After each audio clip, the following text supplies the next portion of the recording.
Question number 3. Out of students in a college, it is known that 60% reside in hostel and 40% are day scholars not residing in hostel. Previous year's results report that 30% of all students who reside in hostel again. A grade and 20% of our day scholars attain A grade in their annual examination. At the end of a year, one student is chosen at random from the college and he has an A grade. What is the probability that a student is a hosteler? What is the probability that a student is a hosteler? ये पता लग जाएगा कि sample space कितने part में break हुआ है. Sample space 2 part में ब्रेक हुआ है, एक हॉस्टल और एक नॉन हॉस्टल. यानी ये E1 होगा, ये E2 होगा. सैंपल स्पेस इन 2 पार्ट में ब्रेक हुआ है. Let E1 be the event that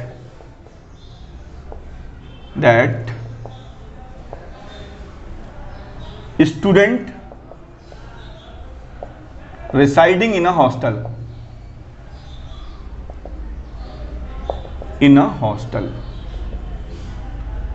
यानी PE1 क्या हो जाएगा? 60% reside in hostel.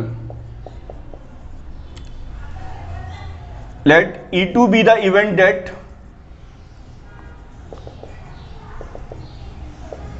student residing in non hostel, hostel में नहीं रहते हैं. इसकी प्रोबेबिलिटी भी आपको दे रखी है 40/100.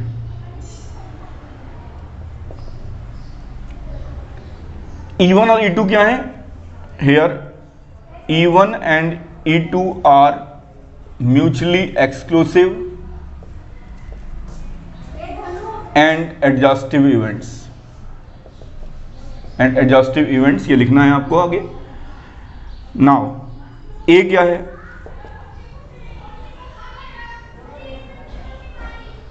जो बच्चा one student is chosen at a random, chosen student, chosen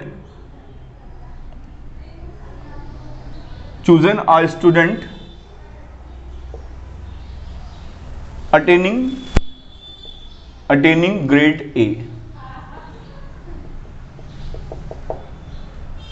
PA by E1 क्या होगा? Probability that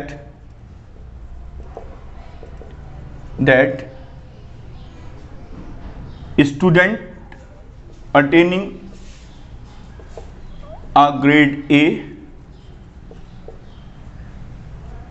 if resides in hostel. क्योंकि ये हो चुका है इफ रिसाइड्स इन हॉस्टल, और क्या आना चाहिए? उसका ग्रेड ए आना चाहिए. तो ऐसा कितना है? 30/100. PA/E2 क्या होगा? लिखना है एग्जाम में. Probability that student attaining a grade A if he resides in non hostel, if resides in non hostel equal to क्या होगा? 20/100. निकालना क्या है? PE1/A. यानी कि probability that a student is a hosteler attaining grade A, यानी ये हमें निकालना है. फॉर्मूला लगाइए. PE1.PA/E1 upon PE1.PA/E1 plus PE2.PA/E2. Values को पुट कर दीजिए, अपना आंसर निकालिए. मैं आपको एक सही राय देता हूं, आप यहां पे सिंप्लीफाई मत किया करिए. इसका फायदा मैं आपको बताता हूं. PE1 क्या है? 600 इंटू 100 कॉमन आ गया, कैंसिल हो गया. तो ऊपर क्या आ गया? 60 इंटू 30 अपॉन यहां क्या आ गया आपका? 1800 प्लस 800 2600. ये 2 0 कैंसिल हो गया. 18/26 को सिंप्लीफाई कर लीजिए.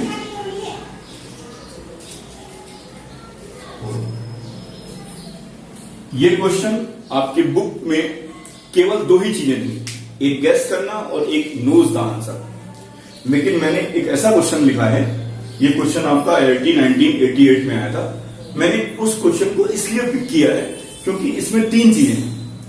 एक वो बच्चा गेस कर सकता है, एक वो बच्चा कॉपी कर सकता है, एक वो बच्चा जानता है आंसर। तो मैं आपको इस क्वेश्चन को समझाता हूं। वो वाला क्वेश्चन तो आप बहुत आराम से कर लेंगे, लेकिन ये क्वेश्चन में थोड़ा सा मुझे अच्छा लगा तो मैंने इसको अपने इसमें सेलेक्ट किया। In answering a question on a multiple choice. Multiple choice में आप सभी लोग जानते हैं कि एक क्वेश्चन होता है और उसके बहुत सारे जो है आंसर होते हैं। लेकिन खैर इस वाले क्वेश्चन में यही है कि उसमें एक ही करेक्ट आंसर है। अ स्टूडेंट आइदर गेसेस, या तो स्टूडेंट गेस कर सकता है या कॉपी कर सकता है, किसी से देख सकता है, या वो एक्चुअल में उसका आंसर जानता है। The probability that he make a guess, अगर वो गेस करता है तो उसके क्वेश्चन सही होने की प्रोबेबिलिटी 1/3 है। Probability that he copies the answer 1/6। The probability that his answer is correct given that copied it is 1/8. Probability that he knew the answer to the question given that he correctly answered it. Question की language बहुत typical है, मैं आपको इसको बहुत ध्यान से समझाता हूं। Find the probability that he knew the answer to the question, यानी कि कोई एक मल्टीपल चॉइस का क्वेश्चन है, उसमें 3 क्राइटेरिया है। या तो स्टूडेंट उसको गेस करता है, या स्टूडेंट कॉपी करता है, या स्टूडेंट उसका आंसर जानता है। यानी कि ये सैंपल स्पेस इन 3 चीजों के अलावा और कहीं भी पार्ट नहीं है। ये E1 है, ये E2 है, ये E3 है। पहली चीज, सबसे पहली चीज हमें यही चीज देखनी होती है कि हमारे क्वेश्चन में E1, E2, E3 क्या है। यानी कि जो सैंपल स्पेस है वो 3 पार्ट में पार्टीशन जो हुआ है वो किस तरीके से हुआ है। तो हम लोग सबसे पहले लिखते हैं E1 क्या है। Event that student guess the answer. E2 event that student copies the answer. E3 event that student knows the answer is 1/3। Guess करने की प्रोबेबिलिटी क्या है उसकी 1/3 है। कॉपी करने की प्रोबेबिलिटी क्या है उसकी 1/6 है। और वो he knows the answer, ये हमें पता नहीं है क्योंकि हमारा जो भी सैंपल स्पेस है वो इन तीनों के अलावा कहीं नहीं है। तो यहां पर आप लिख सकते हैं here E1, E2, E3 are mutually exclusive and exhaustive. अब पहला काम है E3 निकालना। आपको पता है सैंपल स्पेस इन 3 पार्ट के अलावा कहीं डिवाइड नहीं है, तो यानी इन तीनों का सम क्या होगा 1 होगा। तो 1/3 plus 1/6 plus PE3 equal to PE3 आ जाएगा आपका 1 माइनस 1/3 प्लस माइनस 1/6। अब मेरे पास E1, E2, E3 आ गए। अब ढूंढते हैं A क्या है। Given that he correctly answered. A क्या है, he correctly answered. A be the event that he correctly answered। अब P A by E1 का मतलब है probability that he correctly answered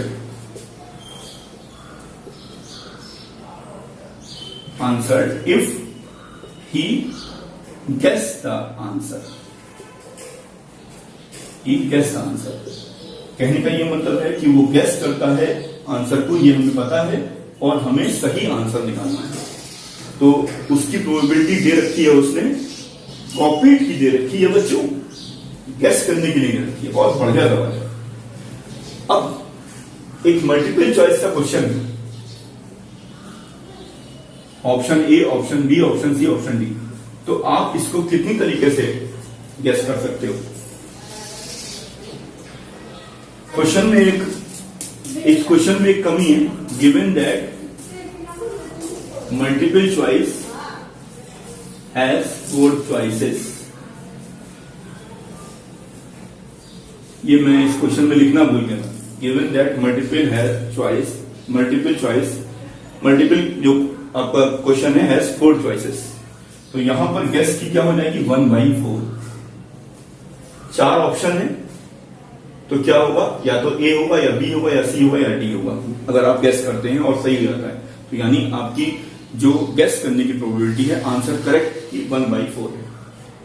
PA/E2 क्या होगा, लिखना पड़ेगा, probability that he correct answer if he copies the answer. Copies the answer की probability दे रखी है 1/8। और PA/E3 क्या होगा, probability that he correct answer if he knows the answer. अगर वो जानता है आंसर तो उसकी प्रोबेबिलिटी क्या होगी 1। अब आपको निकालना क्या है कि find the probability that he knew the answer to the question given that he correctly he know the answer, वो जानता हो आंसर, यानी कि PE3/A का आपको आंसर निकालना है। वो जानता हो आंसर और गिवन है कि आंसर सही दिया हो। ही न्यू द आंसर, गिवन है कि ही करेक्टली आंसर्ड इट, यानी क्या होगा PE3 PA/E3